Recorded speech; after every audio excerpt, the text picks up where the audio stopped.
Chapitre 28. Isaac appela Jacob, le bénit, et lui donna cet ordre: Tu ne prendras pas une femme parmi les filles de Canaan. Lève-toi, va à Padan-aram, à la maison de Bethuel, père de ta mère, et prends-y une femme d'entre les filles de Laban, frère de ta mère. Que le Dieu Tout-Puissant te bénisse, te rende fécond et te multiplie, afin que tu deviennes une multitude de peuples.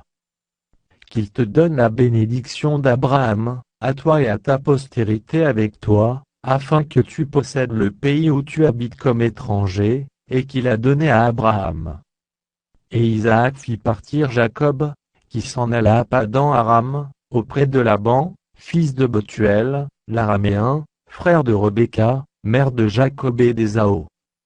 Ésaü vit qu'Isaac avait béni Jacob, et qu'il l'avait envoyé à Padan-aram pour y prendre une femme, et qu'en le bénissant il lui avait donné cet ordre: Tu ne prendras pas une femme parmi les filles de Canaan.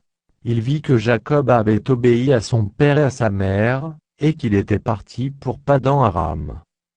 Ésaü comprit ainsi que les filles de Canaan déplaisaient à Isaac, son père. Et Ésaü s'en alla vers Ismaël. Il prit pour femme, outre les femmes qu'il avait, Malat, fille d'Ismaël, fils d'Abraham, et sœur de Nebajot. Jacob partit de Béer-Shéba, et s'en alla à Charan. Il arriva dans un lieu où il passa la nuit, car le soleil était couché. Il y prit une pierre, dont il fit son chevet, et il se coucha dans ce lieu-là. Il eut un songe. Et voici, une échelle était appuyée sur la terre, et son sommet touchait au ciel. Et voici, les anges de Dieu montaient et descendaient par cette échelle. Et voici, l'Éternel se tenait au-dessus d'elle, et il dit: Je suis l'Éternel, le Dieu d'Abraham, ton père, et le Dieu d'Isaac. La terre sur laquelle tu es couché, je la donnerai à toi et à ta postérité. Ta postérité sera comme la poussière de la terre, tu t'étendras à l'Occident et à l'Orient, au septentrion et au Midi. Et toutes les familles de la terre seront bénies en toi et en ta postérité.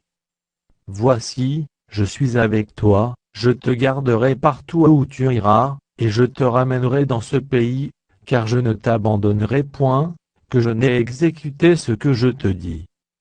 Jacob s'éveilla de son sommeil et dit: Certainement, l'Éternel est en ce lieu, et moi, je ne le savais pas. Il eut peur, et dit que ce lieu est redoutable. C'est ici la maison de Dieu, c'est ici la porte des cieux. Et Jacob se leva de bon matin, il prit la pierre dont il avait fait son chevet, il l'adressa pour monument, et il versa de l'huile sur son sommet.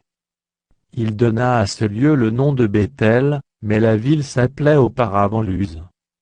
Jacob fit un vœu, en disant: Si Dieu est avec moi, et me garde pendant ce voyage que je fais, s'il me donne du pain à manger, et des habits pour me vêtir, et si je retourne en paix à la maison de mon père, alors l'Éternel sera mon Dieu. Cette pierre, que j'ai dressée pour monument, sera la maison de Dieu, et je te donnerai la dîme de tout ce que tu me donneras.